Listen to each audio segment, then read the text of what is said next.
இன்றைய தினம் பாராளுமன்றத்திலே சமர்ப்பிக்கப்பட்ட எங்களுடைய வரவு செலத்திட்ட விவாதத்தை உண்மையாகவே ஜாழ்ப்பாணத்தில் பிறந்த ஒரு சாதாரண மனிதர்களுக்கு கிடைக்க வேண்டிய அடிப்படை விடயங்களை எங்களுடைய ஜனாதிபதி அவர்கள் தந்திருக்கிறார் என்பதிலே எதிர்க்கட்சியிலிருந்து சந்தோஷப்படக்கூடிய ஒரே ஒரு மனிதன் நானாகத்தான் இருப்பேன். உங்களுக்கு தெரியும், இந்த வரவு செலவு திட்டம் எங்களுடைய மக்களுக்கு, ஜாழ் மக்களுக்கு, என்னை பொறுத்தவரை எனக்கு அரசியல் தேவையில்லை. நான் அரசியலுக்காக அரசியல் செய்ய வரவில்லை.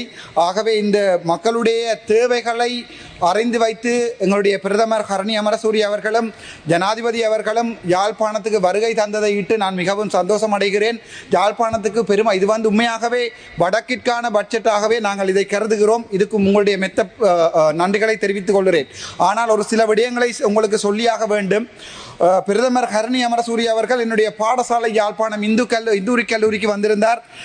அம்மணியை நாங்கள் அன்புடன் வரவேற்பதில் மிகவும் சந்தோஷம் அடைகிறோம். ஆனால் அம்மணி ஒரு தடவை செப்டம்பர் மாதம் சொல்லியிருந்தார், எந்த பாடசாலை விழாக்களுக்கும் அல்லது விடயங்களுக்கும் ஒரு அரசியல்வாதியை அழைத்து அந்த பாடசாலையை அரசியல் சாயம் ஏற்படுத்தக்கூடாது என்று. ஆனால் தான் சொன்னதை மறந்து விட்டாரோ என்னமோ தெரியவில்லை.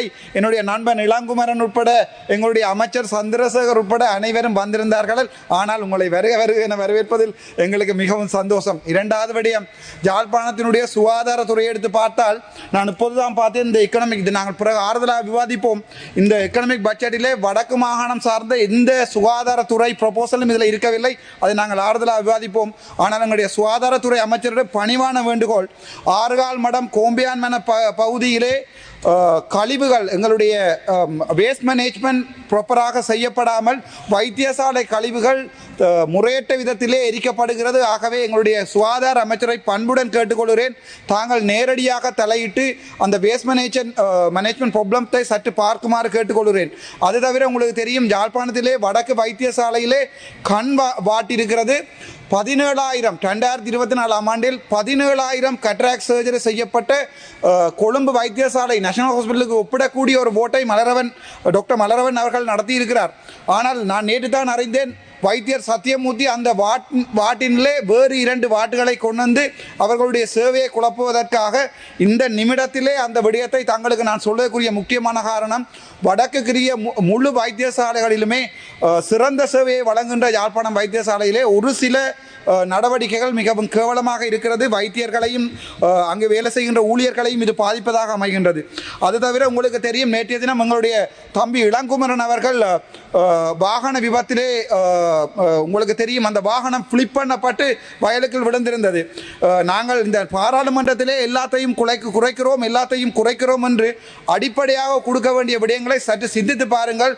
எனக்கு என்னுடைய வாகனத்துக்கு 14 ஏர்பேக் இருக்கிறது. ஆனால் தம்பி இளங்குமரன் போன வாகனத்துக்கு ஒரு ஏர்பேக் கூட இல்லை.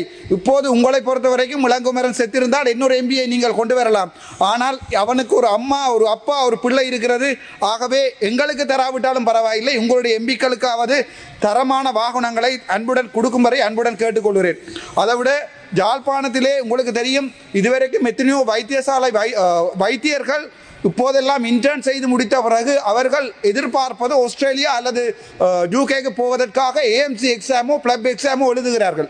ஆகவே இந்த முறை பட்ஜெட்டிலே வைத்தியர்களையும் சற்று தாங்கள் நிதானமாக இந்த பட்ஜெட்டை வரையறை செய்திருந்தால் நன்றாக இருக்கும் என்பது என்னுடைய ஆழமான கருத்து. அது தவிர உங்களுக்கு தெரியும், தையிட்டி விகாரை முக்கியமான பிரச்சனை. இந்த சபையில் இதை சொல்லித்தான் ஆக வேண்டும். எங்களுடைய ஜனாதிபதி வந்திருக்கின்ற நேரத்திலே பக்கத்தில் அமர்ந்திருந்தவர் உட்பட அனைவருமே சொன்னார்கள், ஒரு விகாரையை இடிக்க சொல்லி. அரசியலுக்கு வரவில்லை, மக்களுக்காக அரசியல் வந்திருக்கிறேன்.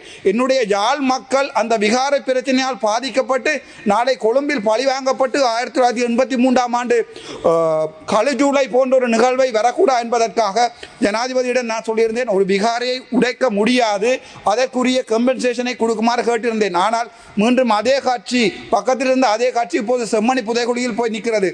அரசியலாக செய்ய வேண்டும். இந்த செய்யப்படுகின்ற அரசியல் மக்களுக்கானதாக இருக்கணும். ஆகவே அந்த விகாரை சம்பந்தமான விடயங்களை, கம்பன்சேஷன் சம்பந்தமான விடயங்களை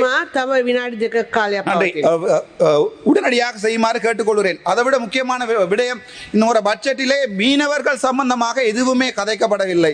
வடக்கிலே ஆயிரம் இழுவை மடி வேலை செய்கின்ற மீனவர்கள் மிகவும் ஆழமாக பாதிக்கப்படுகிறார்கள். அவர்கள் தென்னிந்திய மீனவர்கள் எல்லை தாண்டி போகிறார்கள். உங்களுக்கே தெரியும், நாங்கள் இப்போது ஒரு கேந்திர முக்கியத்துவமான ஒரு வரலாற்றின் முக்கியத்துவமான இடத்தில் இருக்கிறோம். தயவு செய்து வடக்கில் இருக்கிற மீனவர்களை பற்றி சற்று சிந்தித்து பாருங்கள். தெற்கில் இருக்கின்ற ஒரு இறங்கு துறைமுகம் முழுவதுமாக கங்கிரீட் போடப்பட்டிருக்கிறது. ஆனால் என்னுடைய வடக்கு மீனவர்கள் மணல்களுக்கு நடந்து போய்த்தான் அவற்றை செய்து கொண்டிருக்கிறார்கள். ஆகவே எங்களுடைய முதலமைச்சர் அல்ல, மீன்பிடி அமைச்சர் அவற்றை கருத்தில் கொள்வார்கள் நினைக்கிறேன். அதைவிட இந்த தடவை டிசிசி மீட்டிங்கிலே பாராளுமன்ற உறுப்பினர்களுக்காக பன்முகப்படுத்தப்பட்ட நிதி வழங்கப்பட்டிருக்கிறது. அந்த பன்முகப்படுத்தப்பட்ட நிதி 5 நாட்களுக்குள்ளே ப்ரொபோசல் கேட்டிருக்கிறார்கள். இங்கே இருப்பவர் யாருக்கும் ப்ரொஜெக்ட் மேனேஜ்மெண்ட் அறிவு இருக்கிறதோ எனக்கு தெரியாது.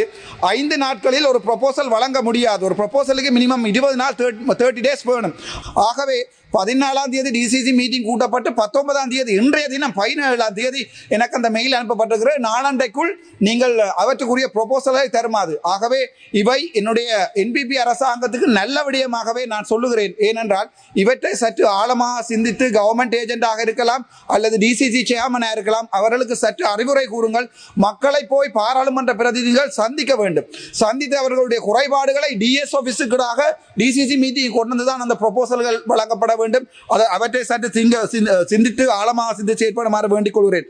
அது தவிர எங்களுடைய இந்த விகாரை விடயமாக இன்னும் பல விகாரைகள் இரணைமடுவில் கட்டப்பட இருப்பதாக தெரிவிக்கப்பட்டுள்ளது. இனிமேல் புதிதாக கட்டப்படுகின்ற விகாரைகளை சற்று சிந்தித்து பொதுமக்களுடைய காணிகளில் தயவு செய்து கட்டாமல் அதை அரசாங்க காணிகளில் கட்டுமாறு அன்புடன் வேண்டிக் கொள்கிறேன். அதோட முக்கியமான விடயம், இந்த முறை பட்ஜெட்டிலே எங்களுடைய பலாலி சம்பந்தமாக பலாலி விமான நிலையம் சம்பந்தமாக ஒரு நிமிடம் பலாலி விமான நிலையம் சம்பந்தமாக கதைக்கப்படவில்லை. பலாலியை ஒரு சர்வதேச விமான நிலையமாக கொண்டு வந்து எங்களுடைய வடக்கிற்கு அபிவிருத்தியை கொண்டு வருவதற்கு தங்களிடம் அன்புடன் ஆழ்மையுடன் கேட்டுக்கொள்கிறேன். நன்றி, வணக்கம். டாக்டர் ராமநாதன்.